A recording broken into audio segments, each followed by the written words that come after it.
ಬಿಡದಿ ತಟ್ಟೆ ಇಡ್ಲಿ ತಿನ್ಬೇಕಂದ್ರೆ ಬಿಡದಿಗೆ ಹೋಗ್ಬೇಕಂತೇನಿಲ್ಲ, ಮಲ್ಲೇಶ್ವರಮಲ್ಲೇ ಸಿಗುತ್ತೆ ಇವಾಗ.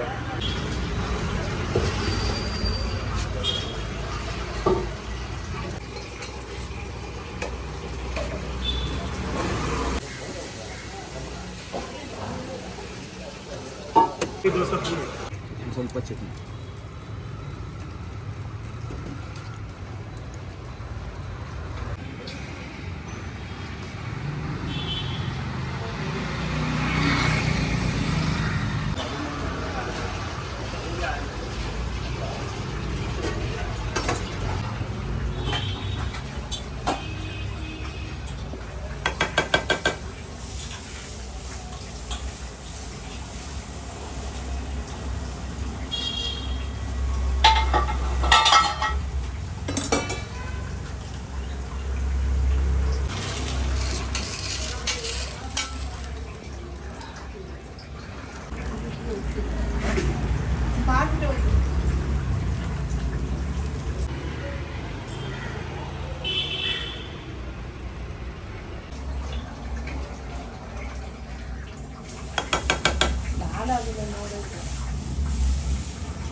ಒನ್ ಟೆನ್ ಅಲ್ಲ?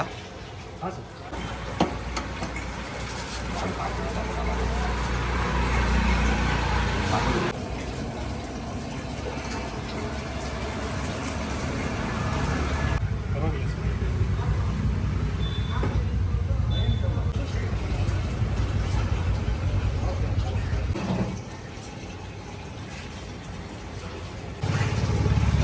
ಸ್ವಲ್ಪ ತಿರುಗಿಸಿ ಸರ್, ತಿರುಗಿಸಿ. Sir 4 idli pass.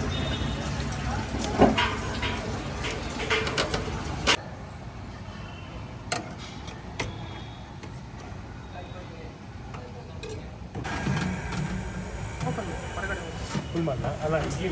ಹಾಂ.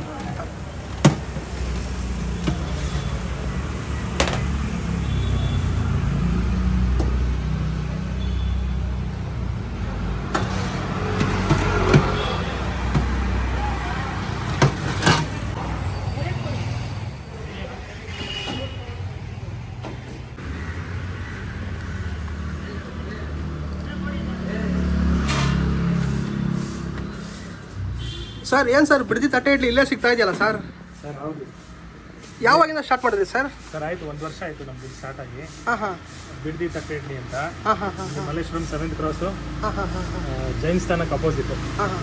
ಸರ್ ಈಗ ಬಿಡದಿ ತಟ್ಟೆ ಇಡ್ಲಿ ತಿನ್ನಬೇಕು ಅಂತ ಎಲ್ಲ ಬಿಡದಿಗೆ ಹೋಗ್ತಾ ಇದ್ರು, ಈಗ ಮಲ್ಲೇಶ್ವರಮಲ್ಲಿ ಆಗ್ಬಿಟ್ಟಿದೆ. ಅಡ್ರೆಸ್ ಹೇಳಿ ಸರ್. ಸರ್ ಅದೇ ಬಿಡದಿ ತಟ್ಟೆ ಇಡ್ಲಿ ಇವಾಗ ಮಲ್ಲೇಶ್ವರಮಲ್ಲೇ ಸಿಗುತ್ತೆ. ಮಲ್ಲೇಶ್ವರಂ 7th ಕ್ರಾಸು ಕೆಳಗಡೆ ಜೈನ್ ಸ್ಥಾನಕ್ಕೆ ಅಪೋಸಿಟು ಒಂದು ಹೋಟ್ಲ್ ಇರೋದು. ಮಾರ್ಗಸರ ರೋಡ್ ಹೋಗೋ ಡೌನಲ್ಲಿ ಸಿಗುತ್ತೆ. ಸರ್ ಏನೇನು ಮಾಡ್ತೀರಾ ಸರ್ ಬ್ರೇಕ್ಫಾಸ್ಟ್ಗೆ? ಸರ್ ನಮ್ಮದು ತಟ್ಟೆ ಇಡ್ಲಿ ಇರುತ್ತೆ, ಮಸಾಲೆ ವಡೆ, ಪೂರಿ, ಖಾಲಿ ದೋಸೆ, ರೈಸ್ ಬಾತು, ಚಿತ್ರಾನ್ನ, ಪುಳಿಯೋಗರೆ ಸಿಗುತ್ತೆ. ಸರ್ ಎಲ್ಲ ಬಿಡದಿಗೆ ಹೋಗ್ತಾ ಇದ್ರು ಹುಡಿಕೊಂಬಿಟ್ಟು, ಈಗ ಇಲ್ಲಿ ಬರೋದಕ್ಕೆ ಏನು ಹೇಳ್ತೀರಾ ಜನರಿಗೆ? ಬಿಡದಿಗೆ ಹೋಗ್ಬೇಕಂತಲೇ ಏನಿಲ್ಲ ಸರ್. ಬಿಡದಿ ತಟ್ಟೆ ಇಡ್ಲಿ ಇವಾಗ ಬೆಂಗಳೂರಲ್ಲೇ ಸಿಗುತ್ತೆ, ಮಲ್ಲೇಶ್ವರಮಲ್ಲಿ. ಟೈಮಿಂಗ್ಸ್ ಹೇಳ್ಬಿಡಿ ಸರ್. ಸರ್ ಬೆಳಗ್ಗೆ 7 ಗಂಟೆಗೆ ಇಡ್ಲಿ ರೆಡಿ ಆಗುತ್ತೆ. 7 ಗಂಟೆಯಿಂದ 12 ಗಂಟೆವರೆಗೂ ಐಟಮ್ಸ್ ಸಿಗುತ್ತೆ ಸರ್. ಮತ್ತೆ ಇಡ್ಲಿ ತಿನ್ನೋದ್ರಿಂದ ಆರೋಗ್ಯಕ್ಕೆ ಒಳ್ಳೆಯದು. ಏನು ಬೆನಿಫಿಟ್ ಹೇಳ್ಬಿಡಿ ಸರ್ ಇಡ್ಲಿ ತಿನ್ನೋದ್ರಿಂದ? ಸರ್ ಇಡ್ಲಿ ನಿಮಗೆ ಒಳ್ಳೆ ಹೆಲ್ತಿಗೆಲ್ಲ ಒಳ್ಳೆಯದು ಸರ್, ಗುಡ್ ಹೆಲ್ತು. ಆಮೇಲೆ ಕ್ಲೀನಾಗಿ ಫರ್ಮೆಂಟ್ ಆಗಿ ಚೆನ್ನಾಗಿ ಇಡ್ಲಿ ಬರುತ್ತೆ. ಸೊ ಇಡ್ಲಿ ತಿಂದರೆ ನಿಮಗೆ ಆರೋಗ್ಯಕ್ಕೇನು ಹಾನಿಕರ ಇರಲ್ಲ. ಜಂಕ್ ಫುಡ್ ತಿನ್ನೋ ಬದಲು ಈ ಥರ ಇಡ್ಲಿ ದೋಸೆ ತಿನ್ಬೋದು ಸರ್. ಸರ್ ಏನು ಸ್ಪೆಷಲ್ ಸರ್ ಬಿಡದಿ ತಟ್ಟೆ ಇಡ್ಲಿ ಅಂದ್ರೆ? ಸರ್ ಸಾಫ್ಟ್ ಆಗಿರುತ್ತೆ. ಬೆಣ್ಣೆ ಜೊತೆ ಹಾಕೊಂಡು ಬಿಸಿ ಬಿಸಿಯಾಗಿ ಇಡ್ಲಿ ತಿಂದರೆ ತುಂಬ ಚೆನ್ನಾಗಿರುತ್ತೆ. ಕೆಂಪು ಚಟ್ನಿ ಜೊತೆ ಬಾಂಬೆ ಸಾಗು, ಒಂದು ಕೆಂಪು ಚಟ್ನಿ ಬಾಂಬೆ ಸಾಗು ಸೇಮ್ ಬಿಡದಿಯಲ್ಲಿ ಹೆಂಗೆ ಮಾಡ್ತಾರೆ ಹಾಗೆ ಇರುತ್ತೆ ಸರ್. ಕಾಂಟ್ಯಾಕ್ಟ್ ಮಾಡಬೇಕು ಅಂದರೆ ಯಾವ ರೀತಿ ಮಾಡ್ಬೋದು ಸರ್? ಸರ್ ಕೆಳಗಡೆ ಡಿಸ್ಕ್ರಿಪ್ಷನಲ್ಲಿ ಲಿಂಕ್ ಇರುತ್ತೆ, ಅಂಗಡಿ ಲೊಕೇಶನ್ನು ಬಿಟ್ಟರೆ ನನ್ನ ಫೋನ್ ನಂಬರು ಇರುತ್ತೆ, ಫೋನ್ ನಂಬರ್ಗೂ ಬರ್ಬೋದು ಸರ್. ಫೋನ್ ನಂಬರ್ ಹೇಳ್ತೀನಿ 9738223996.